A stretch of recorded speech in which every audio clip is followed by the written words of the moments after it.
Good evening, ladies and gentlemen. Very, very warm welcome to you all. I'm absolutely astonished at how many people we've managed to cram into this hall. It's just delightful to see. I mean, I suppose as well, school... You can't hear me, sorry, is that better? Better? Okay, a bit clearer, thank you. School night too, so I'm very impressed. And I know that probably some of you told your partners you were just popping out for a pint of milk. But congratulations, you've managed to find your way into a Reform UK meeting. Very well done. And I mean, this really is an amazing turnout. So, you know, welcome and congratulations. If I didn't know better, I would have thought some of you were trying to avoid the alternative of staying in and watching BBC Question Time. Perish the thought. Okay, I mean, it's lovely to see so many familiar faces and obviously quite a few new faces as well, which is absolutely delightful, even if you are pretending to have accidentally walked in. Okay, so a very, very warm welcome to Guildford Rugby Club on a cool October evening. The nights are drawing in, but we can offer you a genuinely warm welcome, enhanced notably by the presence of a Reform big hitter and local man, Mr. Richard Tice.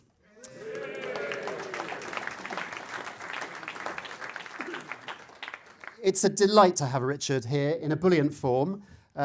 Richard, or as he's more commonly known locally, the Shadow Chancellor of the Exchequer, is giving generously of his time this evening to tell us a little bit about what he's up to in Westminster with Zia and Nigel and Sarah and everyone else. So we're very grateful and we're looking forward to hearing from you, Richard. I should probably also introduce myself, for those of you I haven't had the pleasure of meeting yet. My name is Drage and I am the Reform Chair for Guildford, more commonly known locally as the Shadow Foreign Secretary.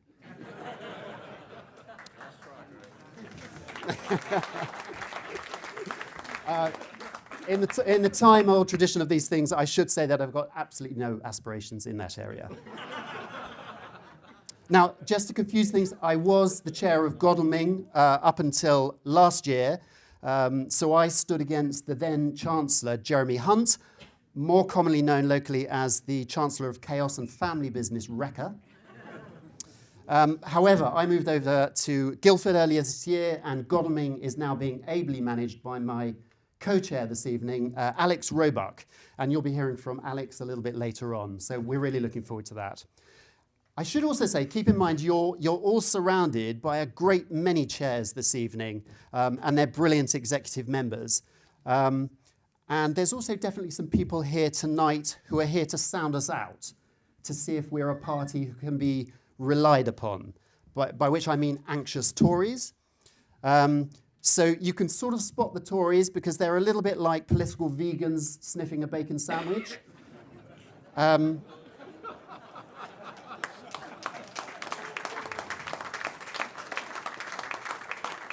They will definitely be rehearsing their defection speeches in the mirror if you pop into the comfort rooms. So that's the best way to spot them. And they're very, very welcome here tonight, I have to say. Always assuming they're not ex-Boris Johnson supporters. Okay, Reform chairs. Yeah, without exception, genuinely talented and dedicated people from a wide variety of backgrounds. So we've got geophysicists, we've got financial advisors, lawyers, accountants, we've got mining executives, we've got one or two civil servants, public servants, so people who effectively are on the inside already, which is fantastic news, because obviously with the local elections fast approaching, we need those people on the inside. Yeah, well maybe, yeah, they might be delayed another year, but that moment is coming. And if you think Kent Doge found some interesting things, you just wait till we take over Surrey County Council. Yeah, 98 million.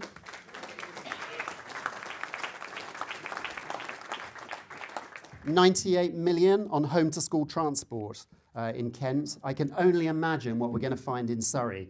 Now, I travelled back in the day from Normandy Ash to Guildford to school on the back of my dad's moped, and I wore a cork helmet which left a red ring round my forehead for the rest of the day. So yeah, I'm coming at this slightly differently. Anyway, the local elections, I don't need to remind any of you, were due to take place in May of this year, and they got postponed for 12 months as part of the Labour government reorganisation, something on which they've admitted they've done absolutely no cost-benefit analysis, a pretty extraordinary admission, further underscoring our view that it was just an act of political recklessness. And it will only defer this drubbing which this appalling government are going to get, whether it's in 2026 or 2027. Now, setting aside the slightly more humorous comments for a while, I did just want to talk about a serious matter. It's an anecdote, actually. Last year, when I was the Reform Chair for Godalming, just before the general election, I was approached by an elderly couple who wanted some reform boards for their front garden, the sorts of boards that you put on a stand and display the party who you support. So it was very hectic, like a lot of chairs. We were all running around madly. So I rushed over to Ash. I thought, I'm just going to drop off the boards and then I'm going to be on my way. Anyway, I was greeted by this elderly couple, and the lady came out. She was called Margaret, and she reminded me of my mother. So she was slight of frame, clear blue eyes, and she clearly had something she wanted to say. So she started her little speech, and she talked to me about, as she saw it, the steady erosion of the UK's living standards. She talked about their personal challenges of heating their homes. She talked about the strain that they saw on the NHS, which they paid into all of their lives, and how ordinary working people were being pushed to the margins. She genuinely feared for her children and her grandchildren's future. And I felt very sorry for this lady. And I stood there and I listened to her passionate words, and I realized as she came to the end of them, she'd actually almost moved herself to tears. So we paused for a second, and then she reached out to steady herself, and she put her hand on my arm, and she looked up at me, and she said 6 words which stuck with me. She said, "And we're not racist, you know." And it caught my breath. It absolutely caught my breath. I was speechless. So I reached down and I hugged this beautiful old lady, and I told her she had nothing to apologize for. She was just a decent elderly lady who was wanting to look after her family's future and make sure that the country which she and her husband had invested in was left in good hands after they moved on.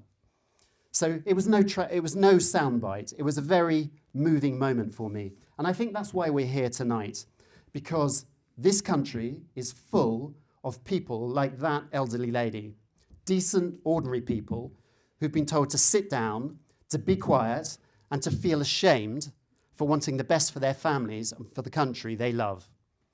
Now, over the last 8 weeks, we've had a by-election in Guildford, as a lot of local constituencies have. And we had an amazing candidate, who actually I'd like to pay tribute to tonight, Dale Lehman, in the far left-hand corner.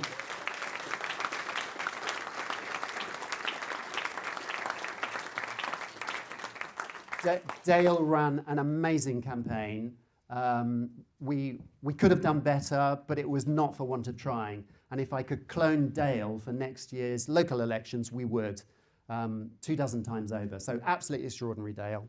But the reason I mention that is because apart from leafleting and campaigning, we ran some street stalls every weekend at the bottom of Guildford High Street, and we had some amazing interactions.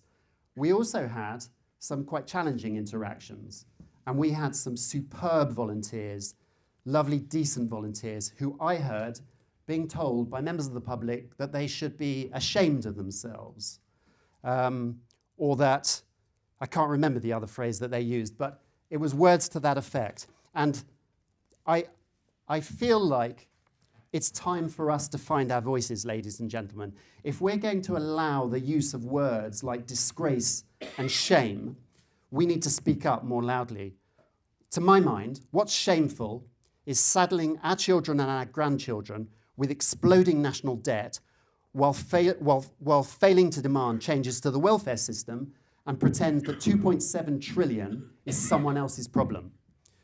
What's shameful is an environmental policy which exports emissions to poorer nations, smugly congratulating ourselves on the benefits of net zero. What is shameful is branding the desire for proper control of our borders as racist, instead of recognizing the basic duty of a government is to safeguard its taxpayers and protect its public services.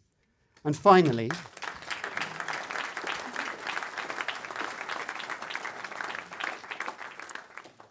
and this one is very close to my heart because I was a small business owner for 25 years, and I regard it as shameful that through inaction, small and medium-sized businesses and business owners have been allowed to be strangled by the highest tax and regulatory burden in 70 years. So it's shameful that people feign surprise at this when growth and productivity collapses. If there is any shame, it's in keeping this broken system alive, and one day those people will have to explain to their children why they oppose the only party offering real change, Reform UK.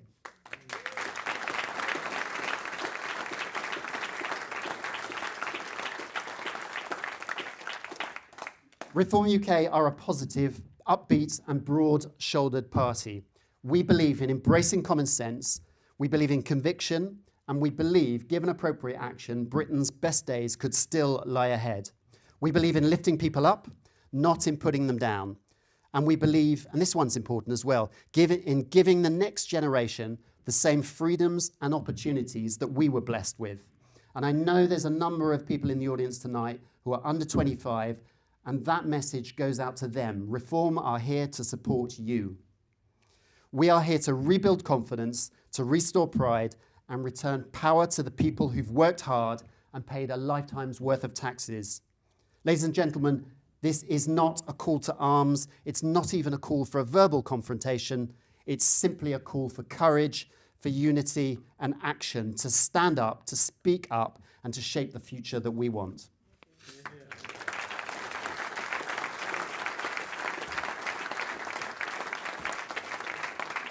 Okay, you'll be pleased to know the diatribe is almost over. We need to turn our attention to the main event of the evening. Richard, a very warm welcome to Guildford and Godalming. MP for Boston and Skegness, originally, however, a Farnham lad, so technically one of our own. A man who made his name in business long before politics, a self-made entrepreneur who built one of the UK's largest property funds. He's been thrown out of the BBC more times than most of us have been invited in.